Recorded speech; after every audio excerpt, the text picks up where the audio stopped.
ஆகவே இன்றைக்கு விவசாயிகளுக்கு நீர் அவசியம்.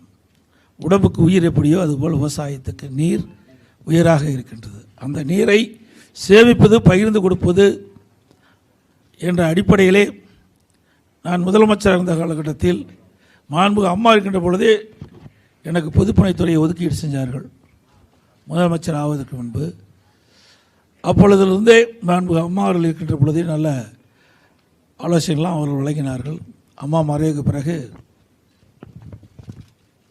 இந்த நீரை பாதுகாக்கின்ற ஒரு விதமாக நீர் மேலாண்மை என்ற ஒரு அமைப்பை ஏற்படுத்தி இதற்கென்று ஓய்வு பெற்ற தலைமை பொறியாளர்கள், ஓய்வு பெற்ற கண்காணிப்பு பொறியாளர்களை நியமித்து தமிழ்நாடு முழுவதும் அவர்களை சுற்றுப்பயணம் செய்து எந்தெந்த நதியில் இருக்கின்ற நீர் வீணாக போய் கடலிலே கலக்கின்றோ அதையெல்லாம் கணக்கிட்டு அந்தந்த இடத்திலே தடுப்பணைகள் கட்டுகின்ற சூழ்நிலையை ஏற்படுத்துகின்ற விதமாக நாங்கள் கணக்கிட்டோம்.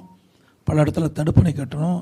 இங்கே கூட லிஃப்டிகேஷன் நீர் ஏற்றின் மூலமாக பல்வேறு இடங்களில் இருக்கின்ற ஏரிகள்லாம் நிரப்புவதற்கும் கண்மாயில் நிரப்புவதற்கும் உண்டான திட்டங்கள்லாம் வகுத்தோம், செயல்படுத்தியும் காட்டினோம். அதேபோல் தாமிரபரணி ஆற்றின் குறுக்கே தடுப்பணை கட்டணும். இன்னும் பல தடுப்பணை கட்டுவதற்கு நாங்கள் எங்களுடைய இந்த ஓய்வு பெற்ற பொறியாளர்கள் ஆங்காங்கே அவர்கள் எந்தெந்த இடத்துல தடுப்பணை கட்ட முடியுமோ அந்த இடத்தையெல்லாம் ஆய்வு செய்து அதையெல்லாம் அரசுடைய கவனத்தை கொண்டு வந்தாங்க. ஆட்சி மாற்றம் ஏற்பட்ட பிறகு அதை அப்படியே கிடப்பில் போட்டாங்க. ஆகவே அதிமுகவை பொறுத்த வரைக்கும் இந்த நீர் மேலாண்மையில் முன்னுரிமை கொடுத்தோம்.